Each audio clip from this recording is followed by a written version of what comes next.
Hi investors and traders, welcome back to the channel. आपको याद होगा मैंने आपके लिए थर्सडे को एक वीडियो बनाया था और मैंने बात की थी कि free fall, right, get ready to add quality stocks in your portfolio. इसका सिंपल सा ये मतलब था कि अगर निफ्टी फ्री फॉल में है, कहीं जाके एक सपोर्ट मिलेगा और वो सपोर्ट आप देख रहे हैं आपके सामने। निफ्टी को वो सपोर्ट मिला उसी दिन के बाद, like this is Thursday candle. Friday को इसने स्लाइटली गैप अप दिया, आज भी स्लाइट गैप अप दिया, फिर थोड़ा नीचे जाके बाउंस बैक किया। ये जो आज का बाउंस आया ना है, this is a very very promising bounce. Why is it promising bounce? क्योंकि bulls have shown the strength. कैसे दिखाई बुल्स ने स्ट्रेंथ? मैं आपको इसको लोअर टाइम फ्रेम पे ले जाके दिखाती हूँ। सो हम इसको चलते हैं 15 मिनट के टाइम फ्रेम पे या 5 मिनट के टाइम फ्रेम पे देखने के लिए चलते हैं। सुबह सुबह क्या हुआ कि बियर्स ने कंटिन्यूड रखा, the movement of downward movement continued रखा। उसके बाद क्या हुआ कि जहां पे कल ओपनिंग हुई थी निफ्टी की, वहां पे आके निफ्टी ने सपोर्ट लिया और ऊपर चली गई। नॉट ओनली दैट, इसने अपने पास्ट कल का जो रेजिस्टेंस था उसको भी क्रॉस किया और कल के हाई के ऊपर क्लोजिंग दी। और ये एक बहुत प्रॉमिसिंग साइन लग रहा है as of now, but you never know, international scenario is not very comfortable right now. तो ये देखिए आपके सामने, ये आज जो क्लोजिंग दी है निफ्टी ने, बार बार अपने कई बार नीचे जाने की कोशिश करने के बाद भी एक क्लोजिंग दी है, वो बहुत प्रॉमिसिंग क्लोजिंग दी है। और एक और चीज आप नोटिस कर सकते हैं, जो गैप था इस दिन, जो गैप क्रिएट हुआ था ऑन 26, वो गैप भी कंप्लीटली फुल होके और उसके बाद निफ्टी ने क्लोजिंग दी। तो मेरे हिसाब से एक बहुत प्रॉमिसिंग फैक्टर है जो हमको ध्यान में रखना चाहिए। और बात करेंगे कि आज किस तरह के ऑप्शंस डेवलप हुए हैं, कल फिर निफ्टी की एक्सपायरी है तो क्या एक्सपेक्ट किया जा सकता है, इन सारी बातों पे बात करेंगे।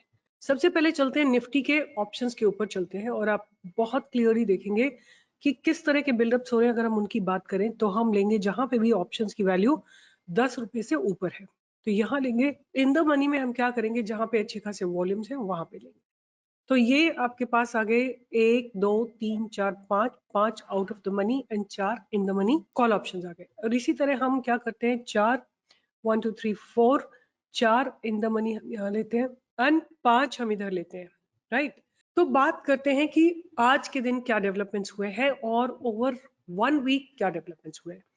अगर हम केवल निफ्टी की बात करते हैं तो पीछे से करीब 7 लाख कॉन्ट्रैक्ट्स लिखे हुए हैं इस इन द सेम पेस।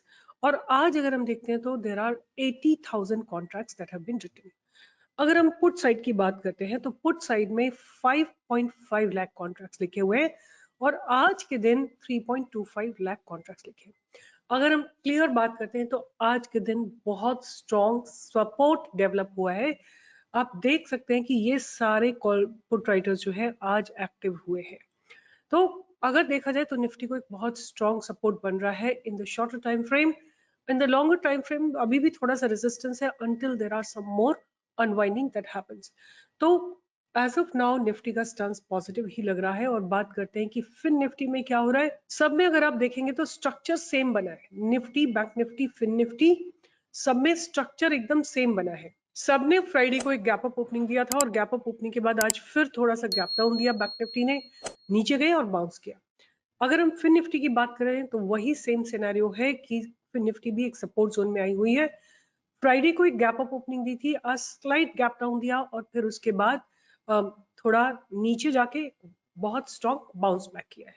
तो एक बार शॉर्टर टाइम फ्रेम में भी फिन निफ्टी को देख लेते हैं। तो फिन निफ्टी को अगर हम देखते हैं तो फिन निफ्टी ने बहुत स्ट्रॉन्ग मूवमेंट दिया है और अपना पास जो गैप है उसको भी फिल किया है और एक पास बैरियर के आसपास जाके इसने एक अपना क्लोजिंग दी है। पास बैरियर कहाँ पे था, अगर हम शॉर्टर टाइम फ्रेम में देखते हैं तो पास बैरियर था कुछ 19,300। तो इसने ऑलमोस्ट लाइक 19,300 के आसपास ही क्लोजिंग दी है।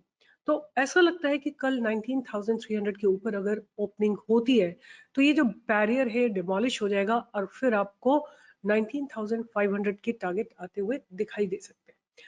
अब चल के फिन निफ्टी के ऑप्शंस की बात करते हैं। आपके सामने फिन निफ्टी के ऑप्शंस लगे हुए हैं और इनमें भी हम वही सिचुएशन देखते हैं कि जहां पे ₹10 से ऊपर का ऑप्शन है और जहां पे अच्छे खासे वॉल्यूम्स है वहां तक के ऑप्शंस को हम स्टडी करेंगे, यहाँ तक। ठीक है, तो 1 2 3 4 5 6 इन द मनी है, 3 आउट ऑफ द मनी है। और अगर मैं इन सब इसी तरह यहाँ पे ले लेती हूँ, 3 आउट ऑफ द मनी लेते हैं कॉन्ट्रैक्ट्स, और 1 2 3 4 5 6 out of the money contracts, 1 2 3 4 5 6 यहाँ तक out of the money contracts. मैं इस सिचुएशन में I am not gonna calculate for you, आप लोग खुद कैलकुलेट करिए। आप देखिए द नंबर्स आउट हियर, अगर मैं यहाँ के नंबर देखती हूँ और यहाँ के नंबर देखती हूँ तो they are almost similar, but अगर इन द मनी की बात करते हैं तो in the money on the put side very few writing is taking place. So as of now देख के लगता है कि पुट राइटर्स थोड़ा सा वीक है और फिन निफ्टी हो सकता है थोड़ा सा हायर लेवल पे आपको क्लोजिंग दे। कल हो सकता है 19300 का बैरियर डिमोलिश हो जाए। अगर ऐसा होता है तो हमें क्या एक्सपेक्ट करना चाहिए उसकी भी बात कर लेते हैं। मैं अगर देखती हूँ तो आपको एक 19100 पे आपको एक स्ट्रॉन्ग सपोर्ट बनता हुआ दिखाई देगा। और जहां तक बात करते हैं रेजिस्टेंस की, तो रेजिस्टेंस आपको बहुत स्ट्रॉन्ग रेजिस्टेंस है 19400 पे, और इसके ऊपर सारा रेजिस्टेंस है, मतलब 19500, 19400, 19450, all these are very strong resistance zone.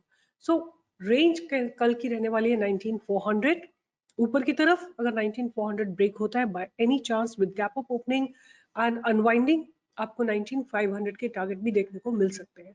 और अगर नीचे की तरफ की हम बात करते हैं तो सपोर्ट जो है एक 19100 के आसपास आते हुए दिखाई दे रहे हैं। तो इन लेवल्स को आप ध्यान में रखिएगा और ट्रेड करने से पहले आप ऑप्शंस को भी स्टडी कर सकते हैं और उसके बाद ही अपनी पोजीशंस लीजिएगा। So before I close I want to discuss with you कि मैंने आप लोगों को कुछ स्टॉक्स रडार पे रखने के लिए दिए थे। उनमें से एक है क्रिसिल। क्रिसिल को अगर मैं I would like to study them all in 1 day time frame. So CRISIL is still in its consolidation zone, right. CRISIL ने जो गिरावट आई है उसने 3800 को अभी भी ब्रेक नहीं करा है। टीटागढ़ ने अपने बहुत क्रूशियल लेवल को ब्रेक करा है। आपकी चॉइस है, आपको एग्जिट करना है एग्जिट कर सकते हैं, एक्यूमुलेट करना है तो एक्यूमुलेट कर सकते हैं। बट जब हमने दिया था आपको तो 820 के आसपास दिया था, इसने 866 का हाई लगाया, दैट मींस रफली अबाउट 5% का रिटर्न आपको दिया है। टाटा मोटर डीआईवाई ने अभी ब्रेकआउट नहीं दिया है। Tata Elxsi is above our cost value, हमने 7500 पे इसको बाय करने का सोचा था। फिर एरोफ्लेक्स की बात करते हैं तो एरोफ्लेक्स भी अपने कंसोलिडेशन जोन में है। पीटीसी मुझे अभी भी बहुत बहुत स्ट्रॉन्ग लग रहा है, आप इसको रडार पे रखिए। न्यूजेन भी अपने कंसोलिडेशन जोन में है। Control print is again looking to be heading up, और Saxoft has given a good breakout from its entry levels, almost like आपको 40 पॉइंट्स का मूवमेंट मिला था यहाँ पे। और Jindal Saw Limited has given a beautiful breakout, right. 391 we have given a buy and it has made a high 480। तो देख के ऐसे ही लग रहा है कि ये सारे स्टॉक्स अभी भी मेरे रडार पर रहेंगे। Crisil, Titagarh, Tata motor DVR, Tata Elxsi, Aeroflex, PTC, Newgen, control print, Sonata software and Jindal saw. और अगर आप लोगों को मेरे साथ ट्रेड करना है, अब लाइव मार्केट में ट्रेड करना है, do join me from 10 to 11 where I come live with my team and trade along with you all and where everybody makes money. आज का ट्रेड था Chennai petro has given a beautiful breakout today in the live market. आप short time frame में देखेंगे तो आपको दिख जाएगा कि हमारी एंट्री कुछ यहाँ पे थी 567 और इसने हाई लगाया था 596 का। 20 हमारा 15 पॉइंट्स का टारगेट था, इसने 20 पॉइंट्स हमको 30 पॉइंट्स हमको स्ट्रेट अवे दिए थे। एक और स्टॉक था हमारा Welspun India, that has also given a beautiful breakout. हमारी एंट्री थी कुछ 154 पे और इसने 157.8 का हाई लगाया। So do join me for live trading every single day and make some money along with us. Bye bye. Take care. All the best.